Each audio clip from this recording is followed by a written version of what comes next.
There is a Slido platform, as I've mentioned. Do ask your questions on it. Agri23main is the hashtag. And I want to invite on stage several distinguished speakers, actually quite a few of them. President of the European Clusters Alliance, Antonio Novo Guerrero. Executive Director at Global Dairy Platform, Donald Moore. Sustainability and Crop Value Chain Manager, International Seed Federation, Ben Rivoire. Project Manager at Food Scale Hub, George Papapostolou. George is there, thanks.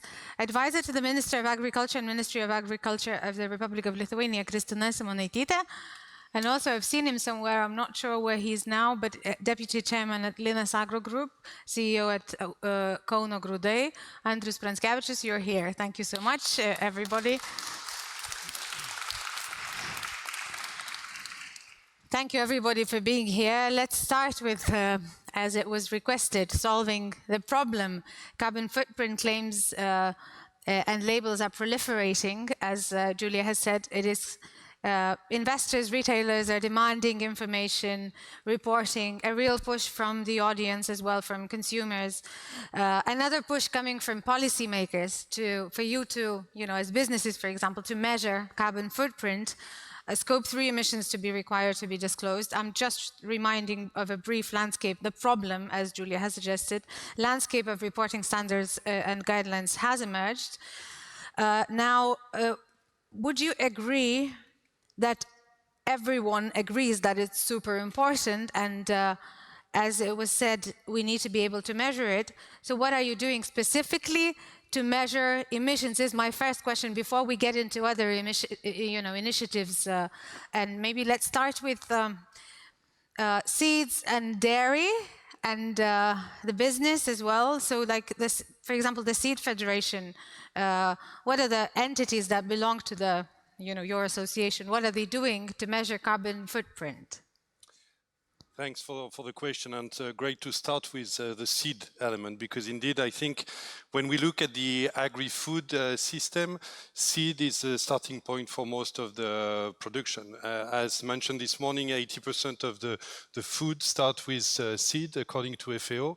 And indeed, our members are diverse in terms of size and type, because they are in the vegetable crop sector, for instance, forage and turf, but also in the sugar beet industry, for instance, but also in the forest tree seed industry. So it's very good to have us on board and to address this point about how we do measure our ecological, environmental footprint throughout the value chain, because we are a small industry, but at the starting upstream, working directly with farmers, delivering the agricultural input. So we've tried indeed to measure our contribution in terms of input from the seed production angle. When we take 1 kilo of tomatoes, spinach, or whatever, what is our contribution in terms of carbon emission through that? What we see from the numbers we have, and after we can talk about the methodology used indeed, is our contribution in terms of emission is very low. I mean, usually it's from below 1% to 5%. Why? Because after, that's how we produce seeds. After, it's another question about when we deliver seeds to the farmers, about the impact from the farm gate, and after through the retailers and all the other steps along the value chain that will bring another layer of emission. Saying that, it's not because we are just like 1 or 5% that we could not improve this part, and we are thinking about mechanism to maybe decrease our impact in terms of carbon emission. But I think back to what was mentioned this morning is to make sure that we bring the best varieties to the farmers, so then they can also mitigate their impact at their level. So that's also why it's interesting to think about not just the sector analysis, but your impact together with the other stakeholders along the value chain. For instance, land use, how you can deliver variety that will help farmers to produce the same amount or more from the same piece of land. So then we talk about diversity, higher yield, and so on. Water usage, what is the impact also in terms of that? And then along the value chain, when it comes to food distributors, retailers, when our seed companies, plant breeders, improve shelf life, for instance, that means we reduce food waste, and at the end, we decrease carbon emission in that element. Another element is about forest also, but we can talk about that, and also to look at not about emission, but sequestration, and how we can also try to mitigate emission with sequestration in a way with all the farmers and producers working worldwide. Thank you. Let's move to dairy now, because cheese was very high up on the chart as, you know, very carbon intense. What is the cheese sector doing to measure the impact? Not sure there is such a thing as a cheese sector, the dairy sector, so maybe we focus there. To start with, huge call out to Julia for the presentation she gave. I think it framed the challenge quite nicely for us all. But to start by giving you some data about the global dairy sector. Dairy is the world's largest agricultural commodity by value, third largest by volume. There are 133 million farms in the world that produce dairy. There are 600 million people living on those dairy farms. There are another 400 million people whose livelihoods depend upon the dairy sector upstream and downstream from the farm. So we're talking about a sector that supports the livelihoods of around 1 billion people in the world, with 6 billion consumers regularly consuming dairy products as part of a healthy diet.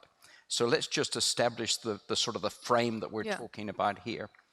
Within that, we know that what dairy does from a health perspective. We know what it does for livelihoods. We know what it does for women's empowerment, with 37 million dairy farms in the world led by women, 80 million women employed in the dairy sector. We know all the good we can do in the dairy sector, but we need to acknowledge that we are one of the major emitters of greenhouse gases from the agriculture sector.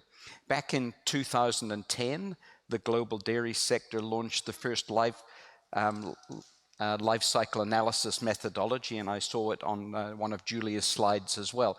So from 2010 onwards, we've had a life cycle analysis methodology within the dairy sector that measures the full value chain from pre-production right through to consumer. And we know what our emissions are as part of that. In 2013, following on from, I think somebody made the comment earlier today, you can't manage what you don't measure. We started with the Dairy Sustainability Framework, where we've tracked and reported on 11 different criteria across sustainability globally for the dairy sector, one of those being greenhouse gas emissions. In 2019, we commissioned a study with FAO to look at greenhouse gas emissions in the global dairy sector. That told us some really interesting things. In that 10-year period that study covered, so it was the first study that was a time series, in that 10-year period, the emission intensity, the amount of greenhouse gas per kilogram of product, went down by 11%. But absolute production in dairy had risen 30% globally, so our emissions went up by 18% in absolute terms. As an organization, the organization I run, it's got the CEOs of 8 of the world's largest dairy companies on our board. They said, it's not enough that we bring down intensity, we need to tackle absolute emissions. So in 2021, we launched a program called Pathways to Dairy Net Zero. We are signatories to the Global Methane Pledge. Working with the Global Methane Pledge and the US State Department, we have identified 10 emerging countries that between them represent 30% of all the emissions. Now we have a partnership with Green Climate Fund, with IFAD, with FAO and others to start with our first cohort of 4 countries, which is in East Africa, looking at how we can reduce emissions. And that's going to the Green Climate Fund early next year for $400 million worth of funding. So we have a program in place about tackling the sort of the emissions from those emerging markets, which represent 80% of all emissions. And at the same time, we continue to work in developed markets. So basically what you're saying is that the sector understands that it's very emission intense and that the emission intensity has been going down, tackling emissions, that also then figures have been going down, and you do admit that it's an intense sector and the sector knows about it too. Is that essentially? Yeah, I don't know that I'd say admit. I think we acknowledge that Yeah. dairy, like all agricultural commodities, can and should do more to reduce its emissions. The other thing we need to do is we need to be careful when we're talking about emissions that we have comparing like for like. A kilogram of dairy is not the same as a kilogram of potatoes or a kilogram of peas. The nutritional value is very, very different. So we need to understand nutritional value as a component of our emissions intensity. Let's move to businesses. What about you in your company? Do you measure emissions? Do you know that you have to measure them, and how has that been going?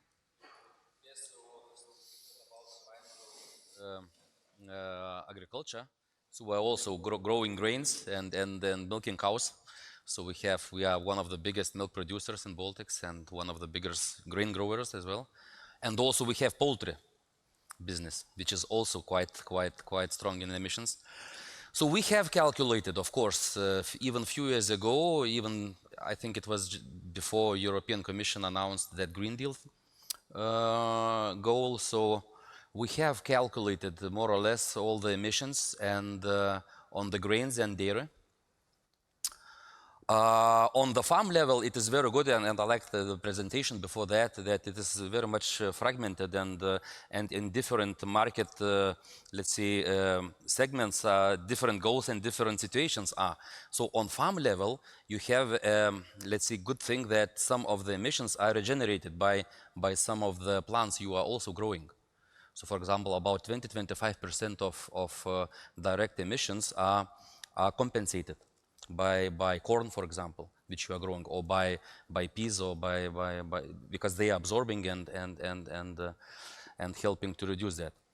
But after calculating that, we have the numbers which mainly are generated by fuel, more or less, because tractors, harvesters, they all generate the biggest part of the emission. On grains, it's absolutely dominating. And there is actually, at that time, there was no, and today there is also no certain good solution for that. Because we know the number, it's clear. It is not growing, it's not going down, because the area of the land is more or less similar. You can gain some effect from getting bigger and bigger tractors, which have to go less kilometers for the same area, for example. But that's it. And we have talked to all the biggest tractor producers. We are selling case agro machinery ourselves, distributing them in Baltic states. Nobody has a solution. Nobody has a carbon neutral tractor. Yes, John Deere says, okay, we're working on the electric tractor, but it is still not capable to do a bigger work. New Holland has biomethane, which is very experimental and very, let's say, low in horsepower. There is no harvester. I have never seen any harvester of such kind, and so on, so on, so on. So good thing that we calculated, but what to do with that? So far, there is no certain solution, no certain way. Interesting. Very similar in the dairy, because dairy, if we, okay, methane is one thing. It's kind of also a lot of, let's say, opinions can be said about methane, and scientists even disagree sometimes on what is damage done by that or not. But in dairy, electricity is the biggest, because you have refrigerators, you have all the systems which are running on the electricity.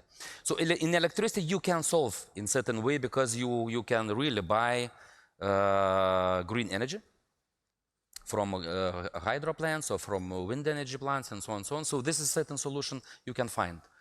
But with the fuel, it's not possible so far. Interesting. Do clusters have a solution? An electric tractor is not there yet. Any other solutions that would help tackle such an issue? And maybe you could say a more general comment on cluster, members of your cluster measuring carbon footprint. How is that going? What we are doing is helping on covering those needs that you highlighted very well in your presentation. There is a very high variability on how to approach the production systems and the methodologies, and there is also a need for coordination and collaboration. And what we are doing is facilitating that the implementation of the right technologies, perhaps the creation of new technologies, but it's not only about creating new tractors or new ways to mobilize tractors, but also to implement on all the maximum fields possible the technologies that we have now are our disposals. And so we are facilitating those implementation through our cluster, our projects, our environments, innovative environments. Here in Lithuania, you have the Digital Innovation Hub, no, on facilitating the implementation on digital solutions for the farms, and it's doing a great job.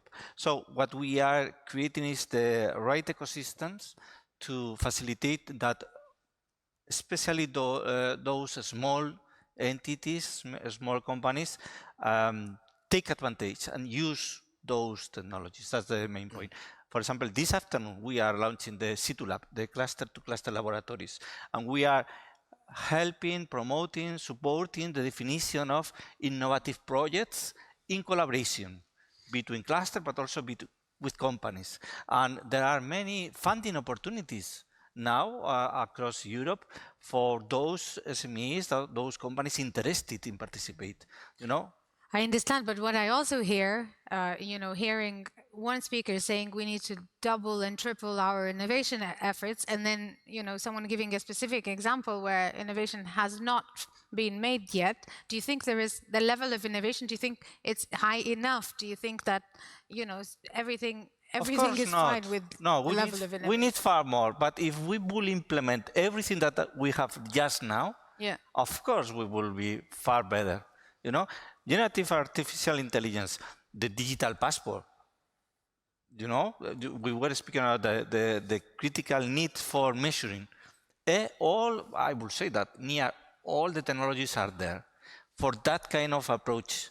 There are some new technologies that needs to be developed, but it will be far better just applying that we have not totally developed, but close to the market, close to what we can do. Let's move to Food Scale Hub now. Could you explain how your projects are contributing to the development of carbon neutral food production systems?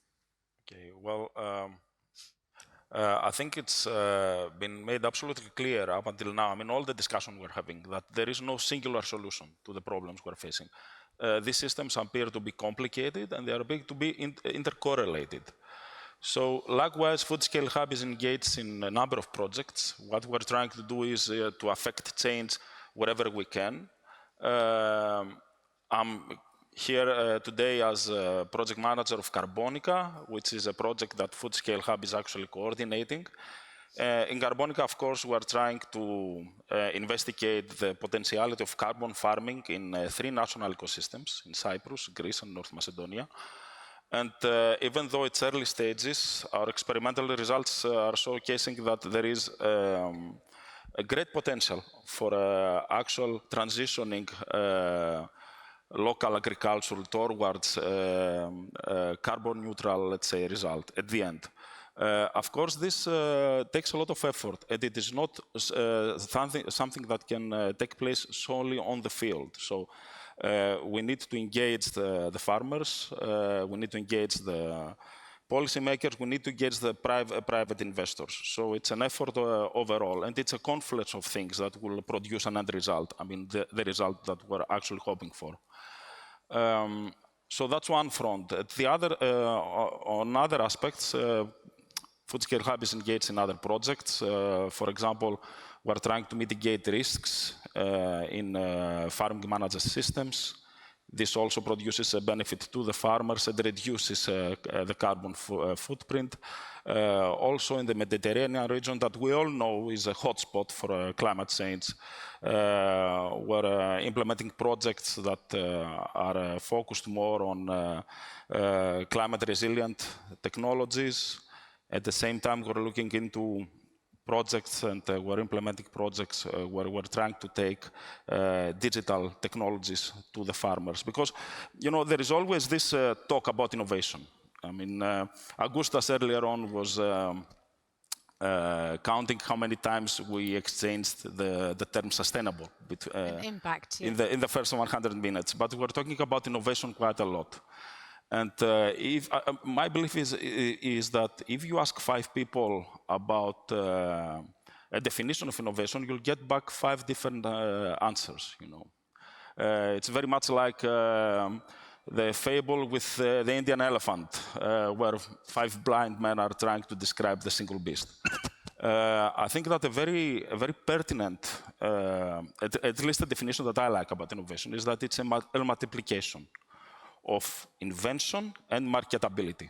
So, as my esteemed speaker just said earlier, that John Deere has maybe an electric tracker in place, and there is no plan whatsoever about the harvester, okay? Because these are bigger machines. So, I think that in general, we're seeing projects, great invention and great potential for invention. Sometimes we're also observing great potential for marketability.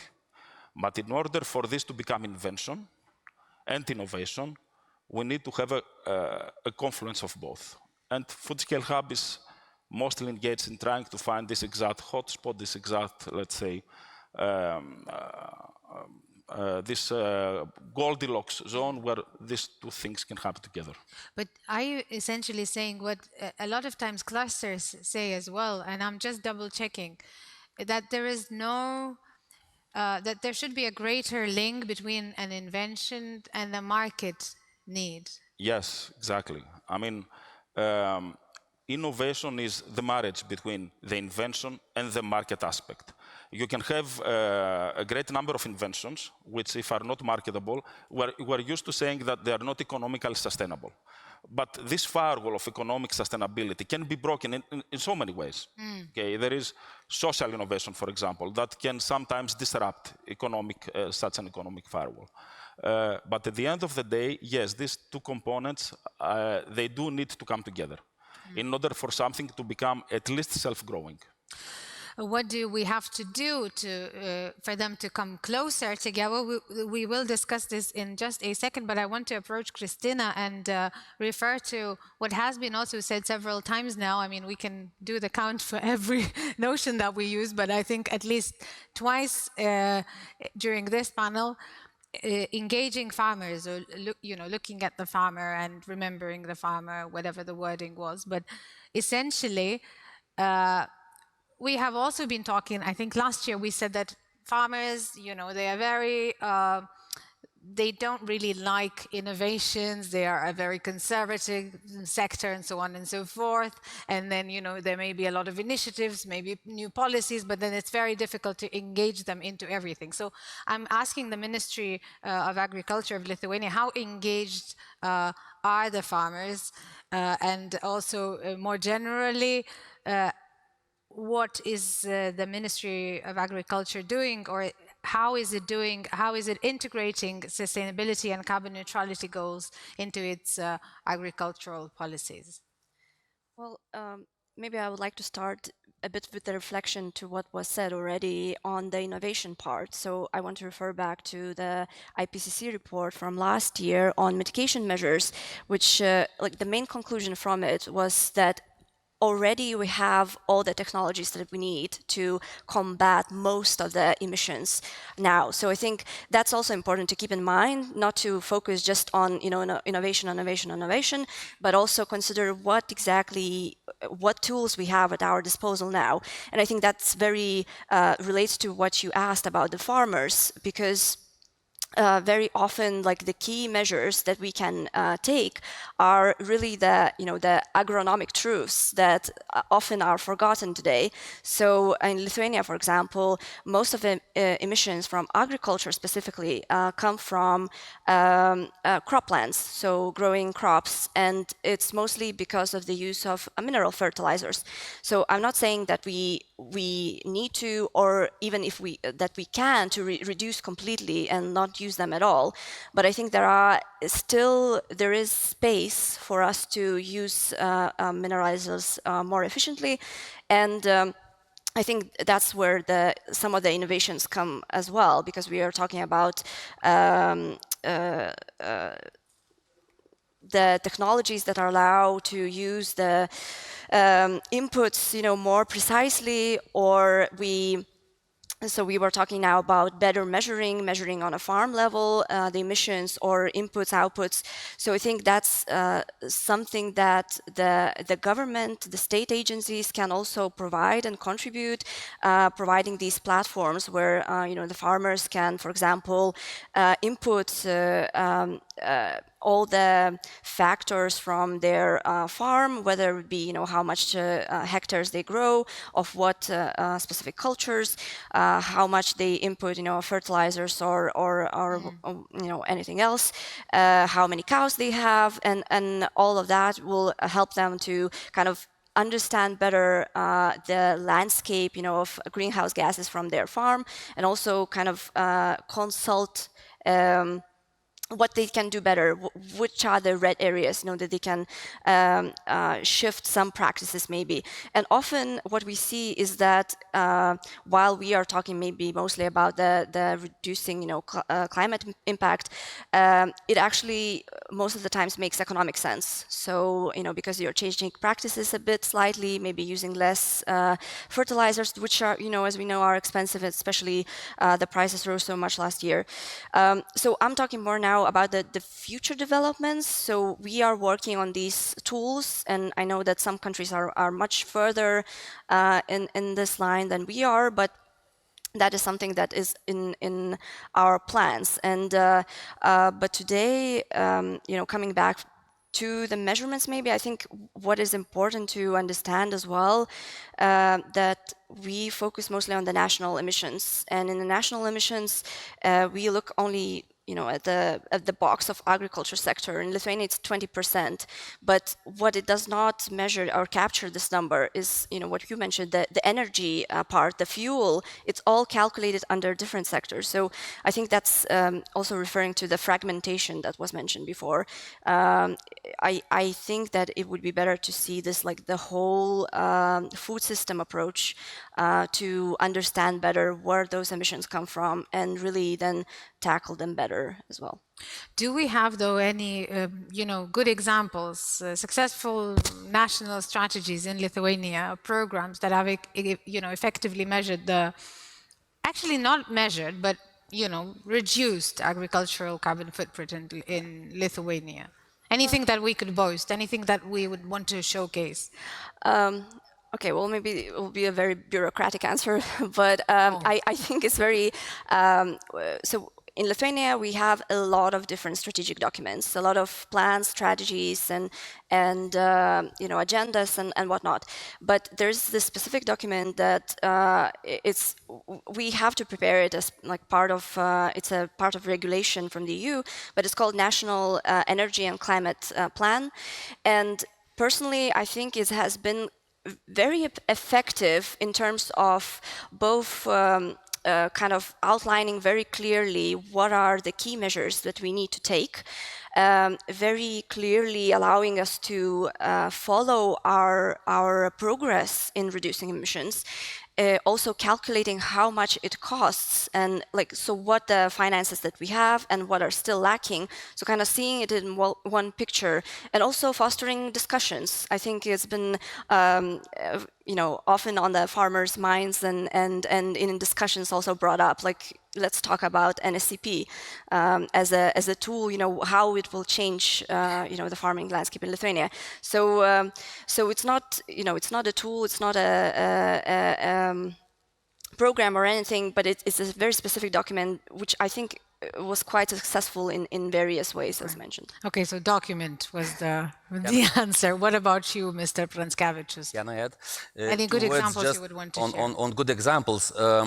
I also agree that there are most probably no big good examples so far, unfortunately.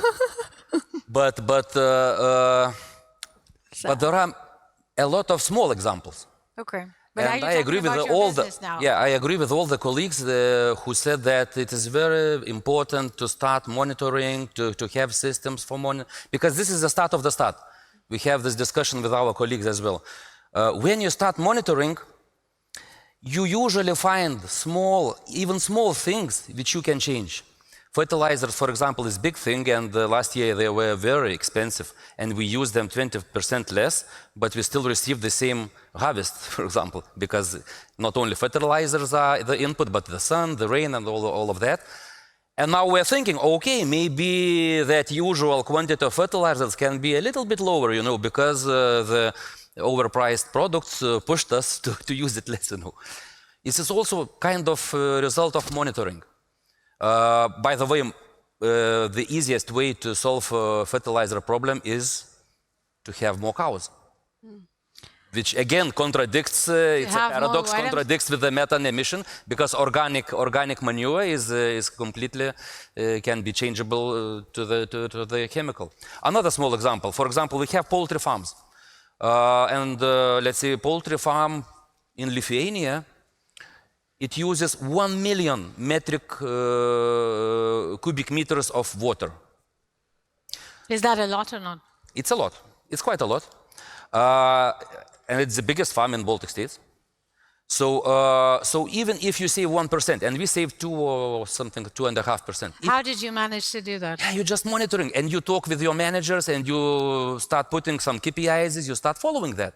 You start just following that. So 2.5% is that what you said? Jivilia, 1% is 10,000 cubic meters, which you can save. 2%, 20,000. And if you take separately 20,000 cubic, it's a lot, again.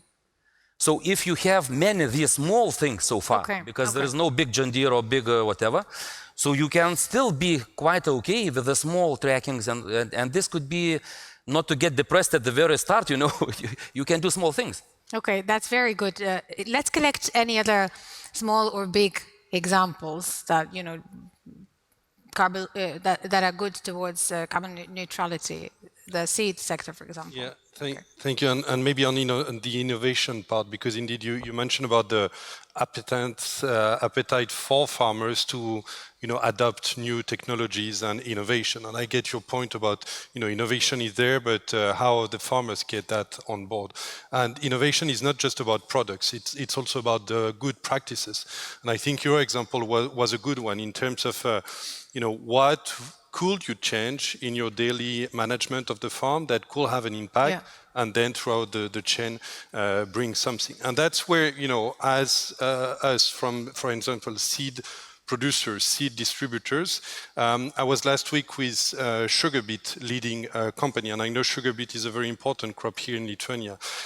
In their portfolio, they have 200 varieties, and every year they bring to the market 20 to 30 new varieties, just one single companies. That means that in terms of disease resistant, in terms of climate smart varieties, in terms of using less fertilizer, for instance, in terms of less crop rotation and things like that, that all the different elements that farmers are looking for, and that the first adopters of technologies. And that's where we have to play our role to create this enabling environment to make sure that our companies can deliver the best innovation to local needs according to that. And I think back to Julia's point about collaboration, because I think that's where, the private sectors, we are business leaders, we need to bring what is relevant for the market and to take action, to have less talks, but be into the action.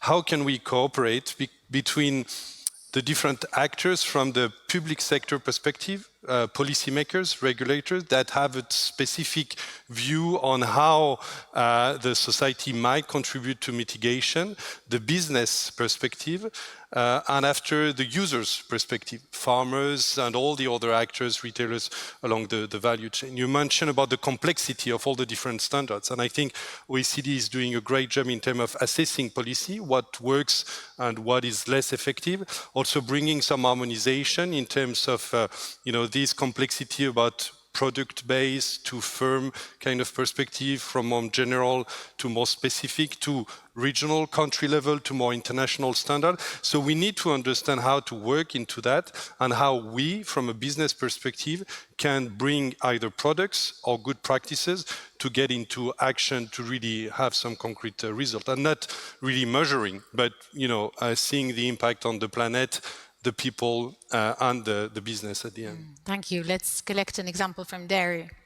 Yeah, thank you very much. And specific example from dairy would be one of the projects we're doing in East Africa in Tanzania.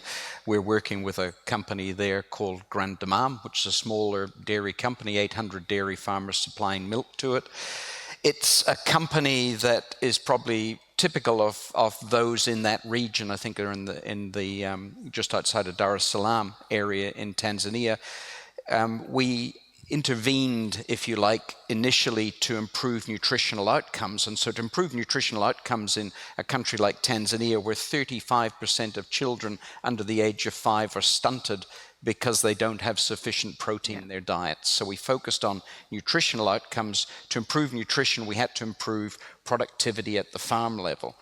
After 1 year after we finished the interventions, and we went back to measure the results, 1 year later, the farmer's income was up by 29%. Productivity per cow was still up by 25%. Emissions intensity was reduced by 18%. So what did you do? Very specific example. The interventions that we made at the farm level were really, it was exactly what we had on the slides that Julia showed us earlier. It was looking at how do we improve the practices on the farm. Now, most of these farmers are never trained to be farmers. We work very closely with a group called the Global Research Alliance on Agricultural Greenhouse Gases, GRA. I'm not sure whether you're familiar with them. 66 countries that are combining their academic knowledge and research. GRA said to us early on in the process, they said, if you could apply good practice everywhere in the dairy sector, you would reduce emissions by 40%. Now, you won't apply it everywhere, but you could reduce emissions by up to 40%.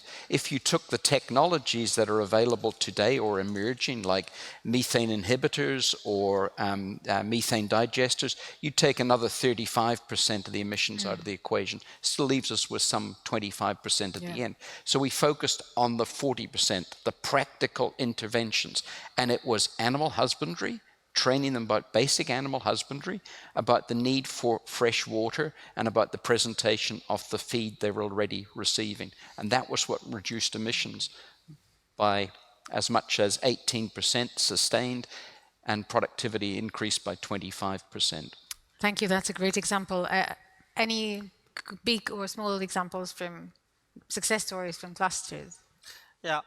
I think that the critical point is those kind of examples is that SMEs, small farmers, need support, needs guidance, needs to be accompanied, and that's the role that many clusters are doing as supporters for the innovation on the market, not only their members. Okay, and there is a good example. The last time that I was here in this place was for launching the European Association for Innovation Startup Valleys. Somewhere in Spain. Rural startups. Sorry, now I missed the Startup village. Village, yeah, that's right. You remember, okay? That is a very good initiative, because that is about creating capacities and resources on the village, to really innovate and expand the innovation across the community on the rural environment. So this was launched here, just here, and this is a great example of how clusters and how those communities can really design and implement the instruments in collaboration with the public agencies to extend the benefits of the technology. But would you have like a more specific example of, innovations and adoption of carbon neutral technologies in agriculture within those startup villages? We were discussing 3 weeks ago in the C2 Lab that we celebrated in Slovenia, several projects related to carbon reduction. And we will continue, because several of those attendants are here, to continue defining those projects, but I cannot give details because they are in definition. Okay, we will continue discussing things in greater detail as well. I just want to see if maybe someone in the audience wants to contribute and wants to ask a question or make a comment. Yes, there is a gentleman in row 1. The microphone is right here. It will be right at you in just 1 second. If you could introduce yourself, that would be great. Hi, hello, I am Vincas Jurgutis. I'm representing NGO Gyvi Gali here in this event, and thank you for this interesting discussion. While everything what is in this panel or in introduction speeches is absolutely true, I am sometimes missing one point, and this is my question related. While we are talking about the need of innovation and driving for innovative solutions, I think that we forgot that the main, attractor for the demand should go from the consumers.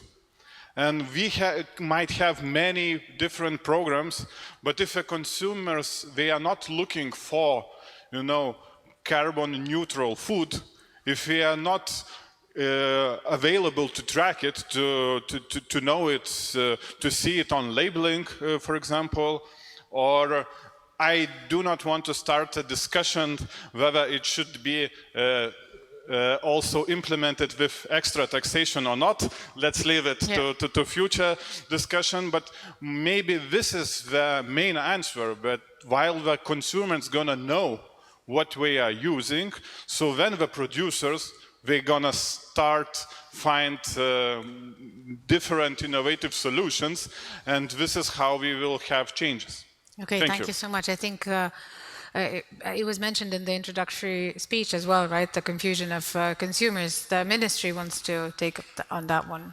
Yeah, I think I agree. That's a very important question, and but as it was shown on the presentation, that really the biggest part of the emissions come from the land and from the ag, and what you also mentioned in your question specified that it's not exactly the consumer, right? It's the food environment that we need to create, where consumer is obviously a very important participant, but I also don't think that we need to necessarily put this pressure on the consumer, the consumer will decide or will tell the industry or the growers or whoever, the ministry, right, that how it should be. So I think it's really up to all of us here to play that part and help shape the food environment, that the consumer, when they go to events like this or when they go to the supermarket, they would have a choice, of, and clearly not just labeled, but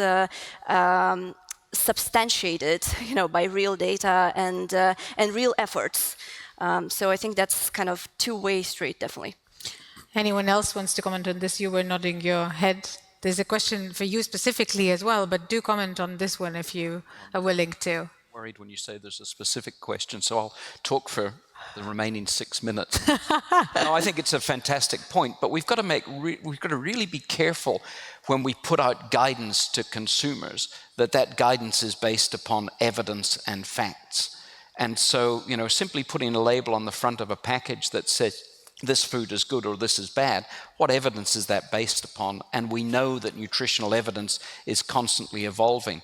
Just to give you an example from a different industry, I happen to live at the moment in Chicago in the United States, and there's a big push on to encourage people to move to electric cars. Great, we're going to move to electric cars. How is electricity produced in Illinois? The marginal electricity production is coal-fired. It's not. So when do you plug your car in to charge it? You plug it in at night when you get home. So we're actually creating an environmental problem by encouraging people to move to electric cars because we're now burning more coal to satisfy the demand for electricity in the evenings. So have we solved a problem or created it? So this consumer guidance, we've got to be really careful when we give guidance to consumers that it's based upon a full understanding of the facts and not partial understanding. There is a question to Donald Moore in Lithuanian. I will just try to do my best to translate it on the spot.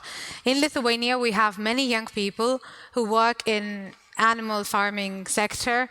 They've got modernized farms with robots and so on. But because of the lack of governmental subsidies, they have to just, stop their activities. So what is more important, the person is asking, implementing new innovations, or supporting the farms that are already modernized? Yeah. You've got a choice of two. You've got to pick one. Well, I think you've got to do both, and it's it's a Hobson's choice. You've got to really do both at the same time.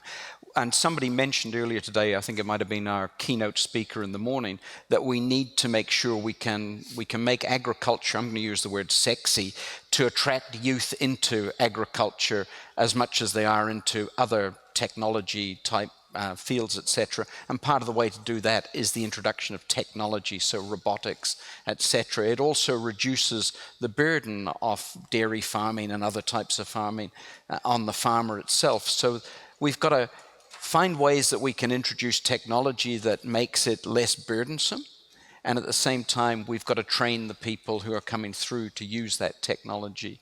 But it's difficult to do because if we've got a sector that is conservative, that means that it is not willing to introduce technologies just as much. But we want to do that because we want young people to be in the sector. So, Let me start by totally disagreeing with you and disagreeing with some of the comments made earlier today. Okay, I have never found farmers to be unwilling to implement technology. Farmers, however, are risk averse.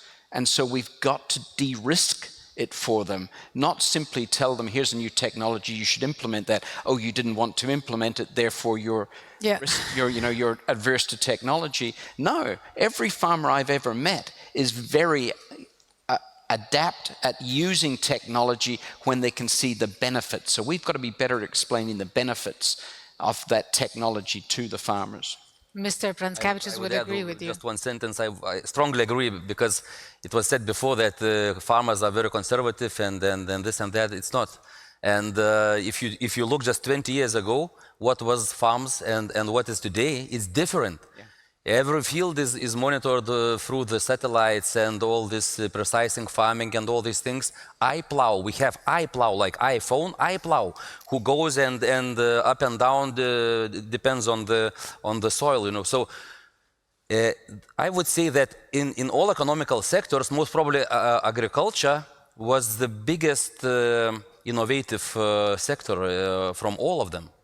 Okay, let's stop here then and ask Christina, who told me a bit earlier, I think, that, what stops, us from showcasing good examples or from good examples being there is the, conservativeness of the sector.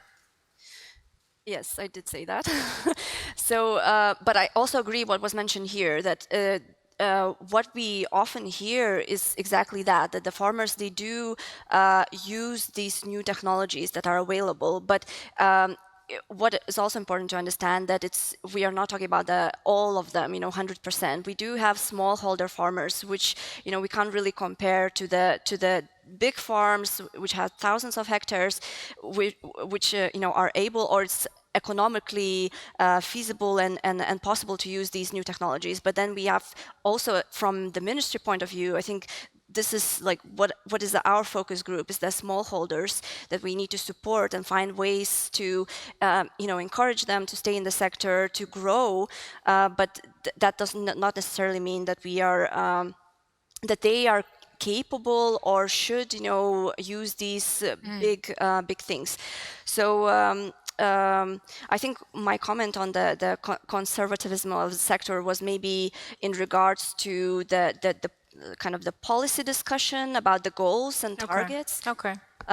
which they are ambitious, and why we can't really say that, oh, we have achieved a lot of success, because in the last 20 years our CO2 emissions from the agriculture hasn't changed at all.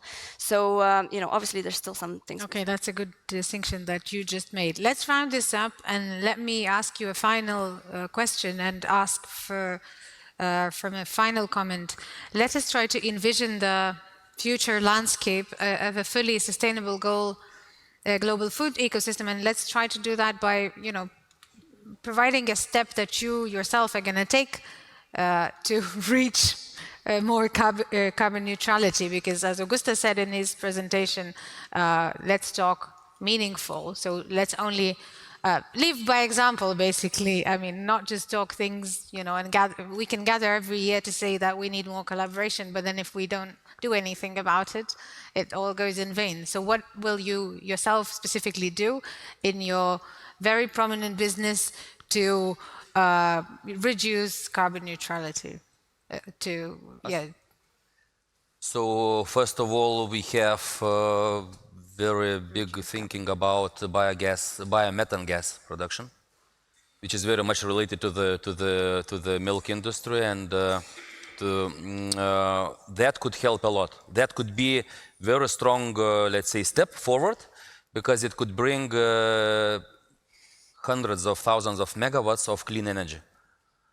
Maybe for the market, maybe for yourself, it depends upon the situation, but so biomethane is very tangible, most probably the only tangible thing which bigger farm could do today, because small farm cannot do that. It's too expensive, it has to have scale. So biomethane, I think, is one of the possible ways to do something. Thank you. I only want to agree on biomethane. It's indeed a direction that the country, we are also proposing measures how to increase this ecosystem of biomethane, because it's a multiple solution sort of for multiple problems as well. But what I would like to highlight, maybe I mentioned, farm level greenhouse gas monitoring for the farmers, the creation of this tool. But what is maybe more tangible and what will definitely happen next year, we're going to have a different tool where any farmer will be able to use to better plan their fertilizing schedule for their farms. So that's exactly what the tool will help to do. And I think we will see a change because of that, just because there is a way to better plan for farmers. Thank you. Well, in Carbonica, we're trying to address this issue by, of course, we have farmers representation in the project, and of course they are engaged actively, and much of the experimentation is taking place in collaboration with the farmers. And what we're seeing is that, yes, of course, farmers are not risk adverse, as you're saying. They're very, very engaged, and very, in essence, they're very accustomed to taking risks. It's in their daily, let's say, work schedule. But at the same time, many crop cultivations have a traditional, let's say, outlook. So we're trying to find ways, with the help of the state, with the help of the 3 national systems, to engage the farmers and to give them potential benefits in actually changing those methods of cultivation. So far, everything we've done seems to lead to success. So we have a national accreditation system, a national accreditation authority in place, who will actually give a certification to the farmers. And we're seeing that initially there is great interest in that. And that it seems like a transition to a more carbon neutral practice is very much feasible if there is an ecosystem around the farmer that can support the decision-making process. Thank you. So to answer your question, and I think also back to the topic of the panel, we will do our homework in terms of the seed industry to reduce and mitigate our contribution, even if it's already seen to be limited, but still we want to reduce that. But beyond that, we want to engage and collaborate. Engage with farmers, because that's our first counterpart, and to provide choices for farmers in terms of new varieties or helping them in terms of good practices, but also along all the value chain. And I think back to the point raised earlier, until the end consumers, in terms of how we can help educate about consumers' perception, behavior, and also good practices on the consumer side. And collaboration will be key with all the other actors, including at the policy level, government, policy regulators, but also all the business leaders and business industry, to make sure that all those small efforts will bring something significant to the market at the end. Thank you. Mr. Moore? Yeah, I mentioned in my earlier intervention a program we've got called Pathways to Dairy Net Zero. There are two legs to that program. One is in developed markets, the other is in emerging or developing markets. Developed markets account for 20% of our emissions, emerging markets 80%. I mentioned the first cohort of countries we're working with, which is Tanzania, Rwanda, Kenya, and Uganda. That's going to the Green Climate Fund early next year. The second cohort's already under development, Costa Rica, Colombia, and Uruguay. That's at the stage where they've developed their first, what they call project information note to the Green Climate Fund. And in February, we're starting in Pakistan. So we're working with real-life examples of how we can reduce emissions from the dairy value chain in those emerging markets, with the objective being to create a movement behind it. And we've now got other countries asking us how they can become part of that program as well. In the more developed markets, it's really now about how do we refine all of this work, how do we accelerate implementation, how do we accelerate adoption, looking at those challenges of getting farmers, de-risking them so farmers are more likely to adopt them, and that's what we're working on. How are we going to accelerate implementation, and how you specifically are going to move towards a carbon neutral food ecosystem?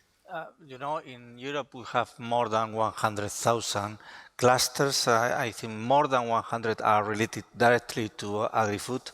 And what we are doing is facilitating the projects that could be counted in several hundreds of projects now running at this precise moment.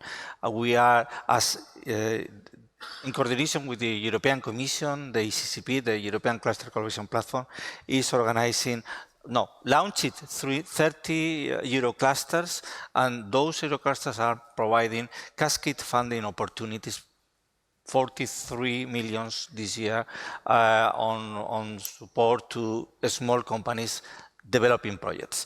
And we are also organizing the C2 Labs, for example, today, here, later, to propose and to facilitate the creation of new projects. So we are fully engaged on this topic, and I think it's a signal that Kristina, the Lithuanian cluster, agri-food cluster, is now vice presidency of the global network, the European network of clusters. So we are really growing on many activities, and we will continue on it.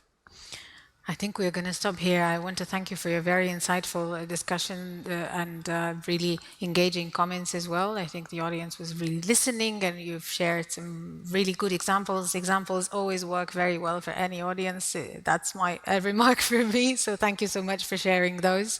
And thank you for collaborating on this issue that is important to all of us. And before I give you a chance to give them a big round of applause, I just mentioned that we come back after lunch at 2:15 and continue with fruitful and important discussions. Thank you so much. Thank you, everybody.